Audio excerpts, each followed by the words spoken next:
All right, so now that it is small, now that you've built an awesome mobile app, what do you do next? So, you're building a mobile app for monetization, I hope.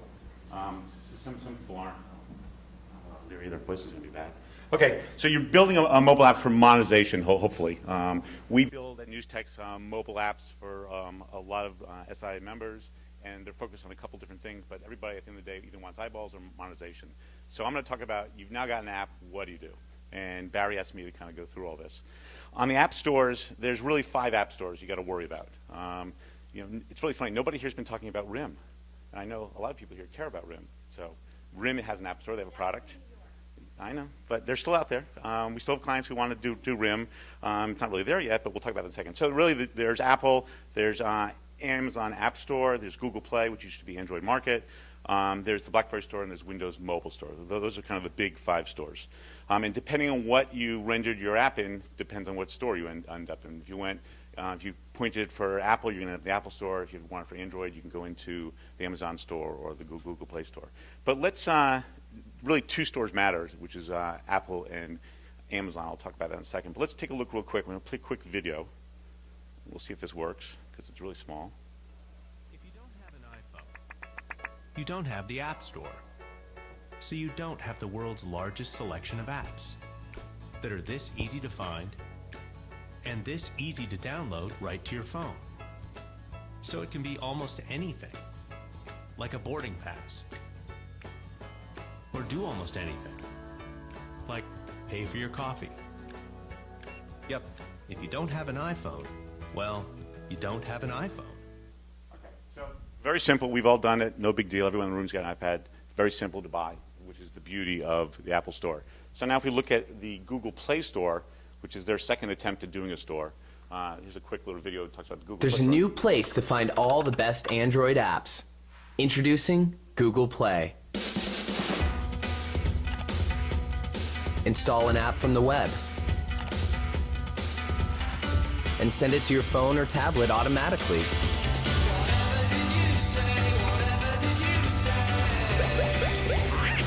Or download the app right from your device with the Google Play Store.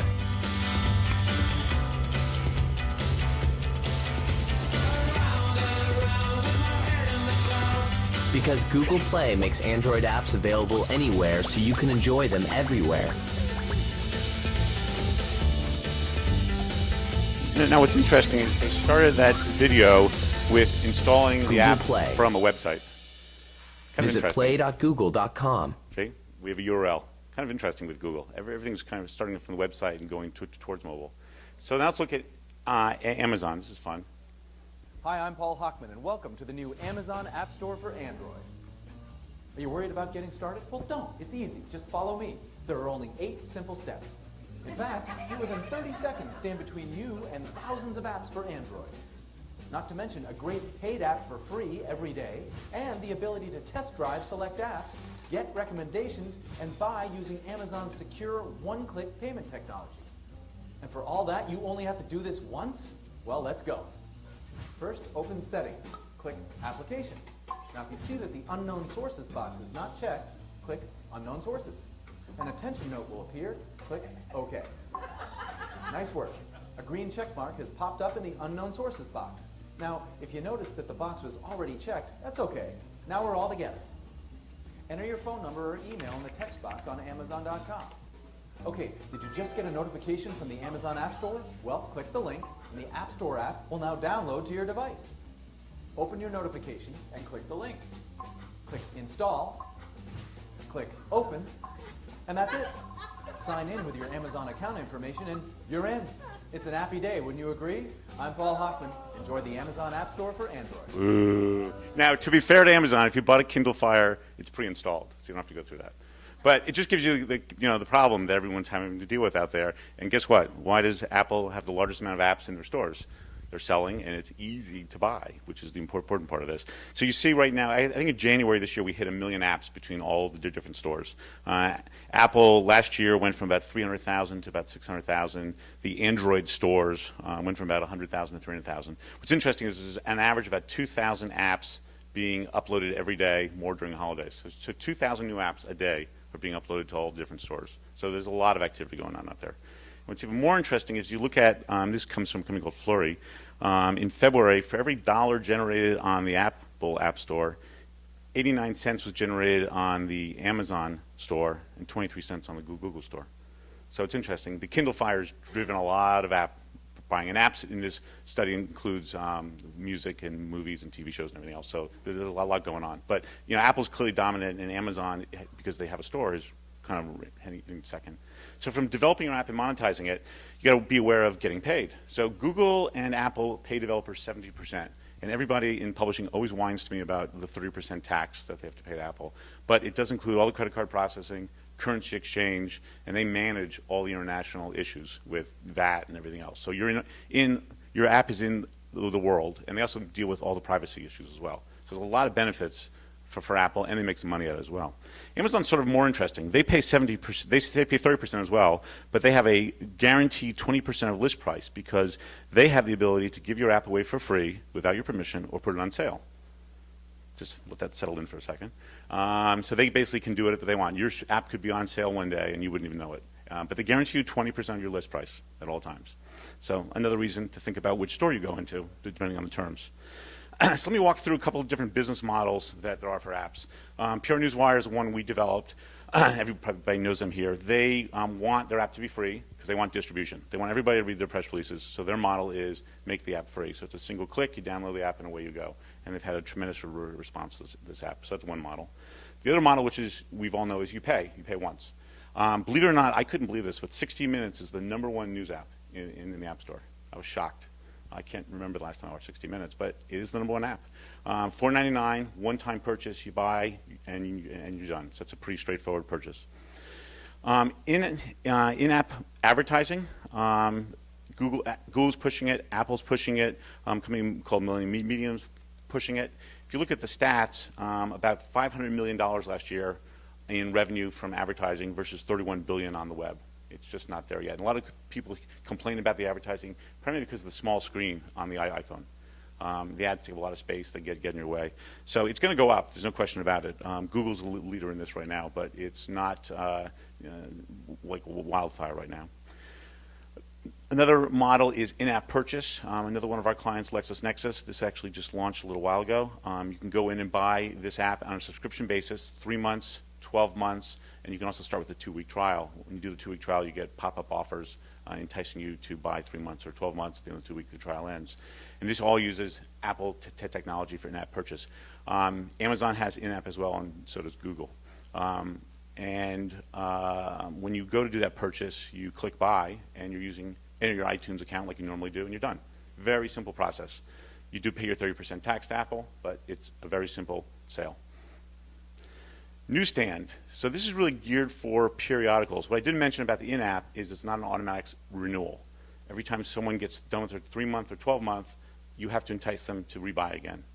Newsstand is an automatic renewal, but it's geared towards periodicals. For instance, Lexis, which is streaming news, we couldn't get into Newsstand because it's not a periodical. So we had to go outside that and do in-app. But if you're a periodical, and I'm going to use Boston Globe as kind of my example here since they spoke in January. They have a new app that just came out, which is a replica app of the new newspaper, free to download. Then you get presented with a newsstand rack of issues, and you can download them. In their case, I think the first issue is free, and then you have to pay, and their pricing model is $3.99 and $14.99 a month, and that automatically renews once you buy. So very straightforward, very simple if you're a periodical. And the last kind of model is what I call enterprise subscription. The app has been sold offline as an add-on bundle to your corporate subscription. It's been sold by a salesperson on another website, and you're given a login. You come to, these are two good examples, Factiva and Westlaw Next. You come in with your login, you log in, and you're into the app. The apps are downloaded for free. There's no commerce going on here. And Apple's very strict about this. I'm actually shocked that Westlaw got their phone number on that login page, because when we've done this, if you have any chance of selling anything, Apple doesn't want to see it. The concept is they have a login, they can get right in. So this is what we call the enterprise subscription, which for a lot of people, if you're doing an app that's an add-on to an existing subscriber, this is a great way to go. But you're not going to monetize it with an app. You can't put any in-apps, you can't put advertising in here. There can't be any sales going on here at all. It just basically has to be a straight login to the app. So This is probably really hard to see, but I just walked it through a submission of an app to Apple Store. I used NewsText as kind of a quick example. So this is the submission screen you see as a developer. You have to developer license with Apple, $99 a year. You can submit an app. This app already exists, so we would go in and add a new version.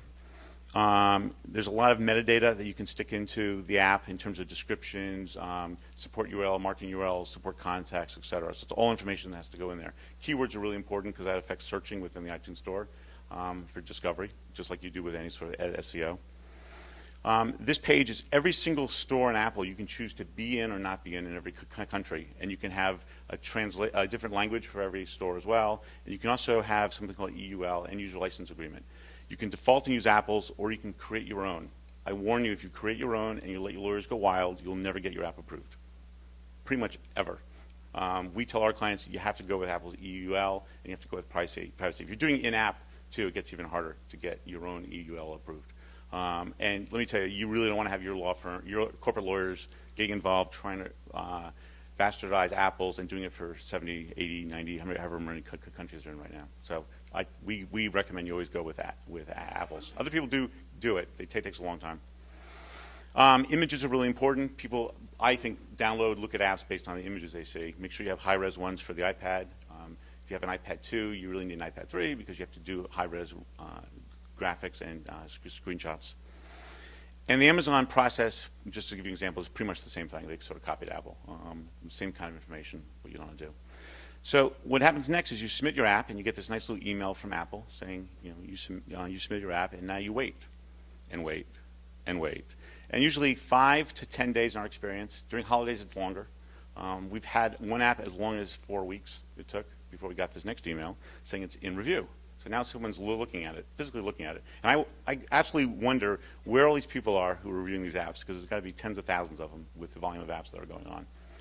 And then hopefully in the next 2 days, sometimes it's like 10 minutes later, sometimes 2 days, you just don't know, you get the last message here that's saying your app has been approved and can be released to the store. And there's 2 modes of that. If it's an upgrade of an app, you can choose as a developer to release the app whenever you want. If it's the first time you put an app into the store, you have to pick a date when it's going to be released, which is always a little problematic because everyone's trying to time a release of a new app with a certain date. But when you do upgrades, you can manage when it gets released. The next message you don't want to get, which is you failed, and you have to go to the Resolution Center in Apple, which is a very nice little place where they tell you in cryptic language why your app failed. You can protest it to a board, which doesn't usually get you anywhere, and that just takes more time. So usually you fix the problem and resubmit and go through the entire process all over again. It's very exciting. So this is the hardest thing with dealing with these app worlds. There is as Kara said, it's Switzerland, you have to play by the rules. And there's border guards everywhere to keep you out. So you have to play the rules to get in. And then here's the app live in the App Store. Usually takes 24 hours once you say release it and go. And now it's in here, and then you realize you forgot something, you need to go and add it again. So once you're live, you want to get into measuring. And no one probably can read my little cartoon because it's too small. But I can show it to you later. It's very funny. But you want to get into measuring what's going on with the app, just like you would do with a website. And a lot of the stuff with apps is very similar to what we did 10 years ago when everybody was launching websites and trying to figure it out. Not a lot of difference. We're big believers in the Lean Startup. Great book if you haven't read it, Eric Ries. It's the methodology that we subscribe to pretty heavily in our company about how you go through and measure and analyze. And some of their principles of the Lean Startup are, one of my favorite is nail it and scale it. Don't get an app perfect and then try to blow it out. This is incremental stuff. One of the things he talks about a lot is, and we use, which is MVP, minimum viable product. Get it out the door. Let people start using it and get feedback and reaction before you start going crazy with all sorts of features, et cetera. Because pretty much anything you think is what they want, it's wrong. I can guarantee you. And if you've done websites or any kind of products, you know that. And this methodology can be applied to anything. And you need metrics. So it really boils down to minimizing your time through this loop, which is build, measure, and learn. And this is what we do all the time. Basically, you build it. You basically want to measure it. You code it, measure it, loop through again and again and again, going to the App Store. So we're constantly, usually once a month, doing an update to the App Store of our apps, where we're measuring, coding, learning about it, et cetera. So in order to learn and measure, you need analytics. And analytics on apps is sort of a mess right now. There's a bunch of companies trying to be in the space. Flurry and Localytics are the top two. Flurry is a free app, which sounds great until you realize they get all your metrics and they're building an ad network and going to try to sell you ads eventually. Localytics is paid and you get support. Oh, and Flurry, because it's open, you basically get support from the community. You really can't get it from them. Localytics is paid. It's actually geared towards publishers. They have the Daily, they've got New York Times, they have us right now. But it's not a polished product by any sense of the imagination. We find problems all the time. And there's a bunch of others here that you can use, including Google Analytics, Bango, everyone's got their favorites. There's no great solution right now for analytics. And it's very different than the web. You're dealing with sessions and events, not pages. Device IDs, DIDs, I could spend an hour just talking about DIDs and the mess that's going on right now, but that's how you typically track a user, and Apple has decided that violates privacy, so they don't want you to use their DIDs anymore, and now there's going to be open access DIDs, and it's a big mess. All sorts of other things that you get into why it's different working with apps in analytics than web. And basically you have an SDK that you install in the app that goes into the device, and the device has to send that information back to the cloud. And that's usually at the end of a session. You can set it up in a lot of different ways, but you're waiting for that data to come back, so it's not real time in any sense of the word, like you would on using Omniture on a big website. And then you have a dashboard to look at the analytics. So that's great for the analysis, but you also have to go to Apple's website and their tool, because if you want to know like downloads of your apps, the analytics tools can't tell you that. You got to get that from Apple. And Apple runs 24 hours behind, and it runs in Pacific time. So you have to always think about that as well if you're on the East Coast. And that's where you get your sales information and everything else. And they're slow and lethargic, and the reports take a while, and they're not great. And you can only download them in CSV. And so you have to basically take Apple's reports, Localytics reports, and this is the same with Amazon, Google, and merge them all together to kind of figure out what the heck's going on. Some quick sample reports, because I don't want to keep anybody from lunch. These are kind of across our network. You know, the top one just gives you kind of usage by device, which is always kind of fun to look at. My favorite's the bottom one. Across all of our apps, portrait reigns supreme over landscape. I use my iPad in landscape. I don't know about anybody else, but it seems most people like to use it in portrait mode, which is kind of interesting. So as app developers, this is the kind of information you really want to start looking at. How are people using your device? Apps are global. It's amazing how many people find and download your app from all over the world. It's just shocking. All my customers can't believe where these people are coming from and why, and how they find us. It's just amazing. So anybody who has apps and looks at the analytics says us. It's a global community. So don't think you're stuck. If you only put your app in one store, you're only going to see one store. But if you let it go across the Apple ecosystem of devices, you're going to see downloads from all over the place, countries you never suspected. This is a carrier breakdown, just kind of fun to see what carriers are really important. There's African networks in there. Wi-Fi dominates over cellular or wireless, but it's just fascinating to see how many different networks are. Not one network dominates over 7%. So also as part of measuring, we do surveys. We actually use SurveyMonkey, great tool. There's a zillion tools out there like SurveyMonkey. And every time we get an email address, people can opt in to give you their email. We go and survey them.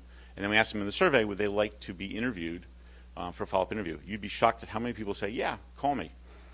And here's the exact time, because we put a check mark on there, what times to call you. And then using Skype, we interview them, tell them we're recording the call, and record it. And we let our clients listen to it. Fascinating stuff when you listen to what people are actually using it for, what they're doing, and how they're doing it. Highly recommended. And it builds into the whole methodology of measure, learn, and build. Customer support, really important in your app once you're live, to have an email where they can email you with a problem, an issue. In our emails, we actually put a lot of the detail about the app, the version numbers, et cetera, the device you're using, because you won't get it any other way. And people can then send us a quick email to respond. We tried it with Twitter. It wasn't very effective. Email seems to be, for our business users, the most effective way that they want to respond to support. In addition, FAQ pages built into the app. This is one Canada Newswire did that's really nice. Videos, we've recorded videos, self-help videos, et cetera. Don't expect people to know how to use your app. The more help you can give them, the more information, the better off you're going to be. And put it in the app. Don't put it on a website they have to go to, because they won't go there. Put it in the app. And final thoughts. If you take one thing away, this is a slide to take away when you're building and working in apps. It's a constant loop. You're constantly updating. You're not done. Every time Apple comes out with a new iOS, a new device, something changes, there's a new toy everybody wants to have, Twitter integration, whatever it is, you're doing a new version. So if you are budgeting and strategizing, it's not one and done. You're into this for a very long haul, just like your websites that keep going on and on and on. And that was quick.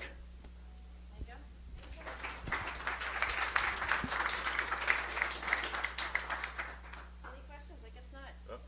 Robin's going to blow it for all of us. Thanks, Larry. One question I had for you about the difference between going the app route and going with, an HTML5 route would be within a business environment. When do you hit the sort of the good enough state with HTML5? I mean, do you see that happening relatively soon, or are you going to be committed to app development for quite a while? We actually started in HTML5 and then went back to native, but it's religion. I remember back to the days of Unix versus Windows. It's religious choice. Your developers are going to be comfortable in one environment or the other. They're both going to be good enough over time. I can tell you with Apple, there's certain things that are like in-app purchasing, native. You're not going to do that HTML5. So, I think a lot of it's religion at the end of the day. I mean, you can go either way. But I think Brian said it before. I mean, if you look at traffic to websites, it's iPad for the business community. I mean, I kind of ignore all the consumer stats because I just look at the business community. That's what we're marketing towards. And they're 84% Apple iPad right now. So that's what you're dealing with. Any other questions? Hey, Larry. How do you deal, particularly with legacy kinds of publishing companies and information providers, with sort of getting them into the lean startup mindset? Publishers like things perfect. It's within the DNA of a lot of them. So I'm wondering how you evangelize that, convince people to move to the kind of continuous, mindset. So I think it's just like back in the internet days when you had to build a website and everyone thought you were crazy. What do you need a website for? There's got to be somebody in the organization who's the champion. It's very hard for an external person to push the internal people along. You need somebody internally who's a champion. Where we've been most successful, there's somebody who's got enough authority who's the champion. We did one case for one app where we had a rebel who was high enough up. He just said, do it, stealth mode, don't tell anybody, we're just doing this. And then he released it, and when it was released, all hell broke loose in the company, and then it kind of died down because they all loved it. But typically you need a champion. So. Okay. No one asked my question? That's not why you're here, Yeah, can you speak to when it's really important to be on the App Store and when you can bypass that? Are there cases? To bypass the App Store, meaning what's called an enterprise license, which is a URL. Okay, so there's Apple something called enterprise, where a company can get an enterprise license and just have a URL that you go to and download it. The problem with that, in our experience, is really you can do that for installing it. Updates are the problem. I mean, and people are very used to updates on the App Store. It notifies you, it tells you, very very straightforward. Enterprise is a little more tricky with that. And I'm a big believer. If everyone's using an App Store, 100 million, you're going against the grain now, and you have to tell your employees to go somewhere else, do it differently. So our view is go in the App Store, do it free. There's a lot of ways to do it, especially with the Factiva Nextlaw example I showed. You can basically just put up a login, they go in, and it's secure. You're not getting any third parties coming in. It's also good marketing too, and good branding, because people look for your apps in the App Store. And the other thing I'd say, if you have an enterprise app, build a pro one that's light version that people can download and play with, because they get very frustrated. They download your app, your brand, and they get hit with a login wall, and they don't know what to do because you have to. But if you had another app next to it that they could also play with, you'd be shocked at how many people who are not currently customers of yours will download your app and want to play with an experience and learn about what you do, and are potentially new customers as well. What you laid out for how to measure sounds very time consuming. What could one do at a very minimum? Because we've got some apps out there, and the sales have not been great, and people in marketing lose interest in creating complex dashboards like you're talking about, where you're comparing. Well, not really complex. It's nothing more than you'd be doing on the internet. I mean, worst case, the very least you can do is just look at Apple's reports and see what's happening. I would say if you did nothing, survey your users, bad word users, survey your users and talk to them on the phone or get them in focus groups, because talking to them is really where you learn the most about what they're looking for and how they want to use it. One last question? Going once, going twice. Thank you, Larry. This is really, really informative. Thank you.